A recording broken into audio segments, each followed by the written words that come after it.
How's it going? Today I just want to tell you about a quick video that I've just shot, and it's all about retargeting your visitors. Now, did you know that any person that comes to your website, less than 20% will actually convert? And whether that means an opt-in or a actual sale, that means that you're actually losing over 80% of your visitors. So if you're not retargeting them, then you're losing a huge opportunity to follow up on leads and potentially make more sales. So if you're not retargeting, you really need to start thinking about it and make it part of your strategy. So I hope you enjoy the video. Once again, it's not going to be too long. Scroll down below the video, leave a comment, thumbs up, thumbs down, and wherever you are in the world, have a great day.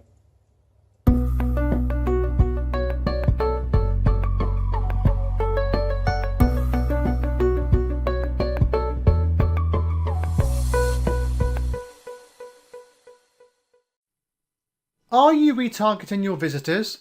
And if not, why not? Introduction. Did you know that only about 20% of all first-time visitors to a website will actually become a conversion on that visit?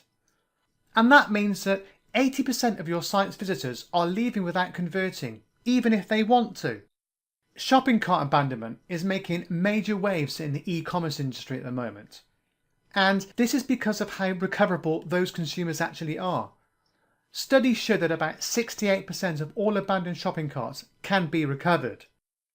So therefore, it only makes sense that the people who bounce off your site are also recoverable, even if you don't run an e-commerce store. So what actually is retargeting? Well, if you don't know what retargeting is, it's actually a simple concept.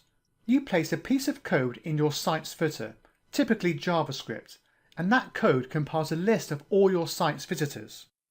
When someone comes to your website, that code implants a cookie into their browser, and this acts like an on switch for ads.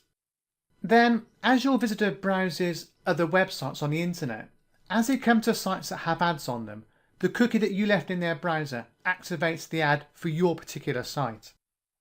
And this helps to do a number of things, including keeping you fresh in their minds, reminding them that they might have wanted to make a purchase with you, or simply create another avenue to your website.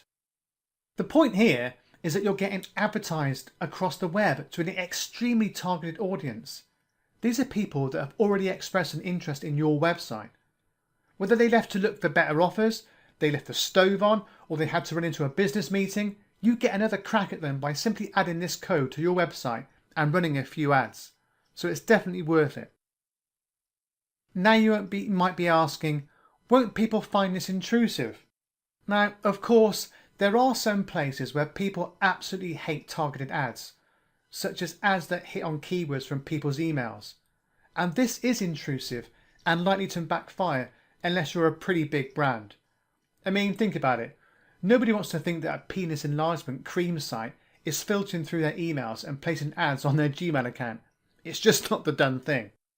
But with retargeting, your ads will actually provide people with a better, more individualized browsing experience, since the ads will be tailored to their interests, because remember, they've already been to your website. But it is always important to think about how your ads will be perceived by your target audience.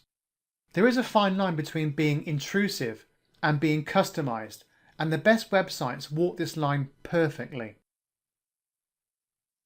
Okay, now let's look at retargeted emails.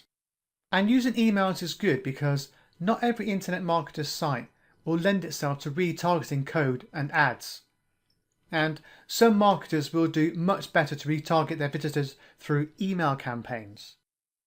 It's important that you recontact people who fell out of your sales funnel so you can bring them back in.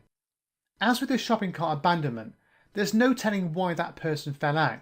They could have simply been distracted by a football score and forgot to go back. The power could have gone out. Any number of things could have happened, so assuming that everybody who bounced from your site did so because they didn't like what they saw is faulty thinking, and that leads to zero sales.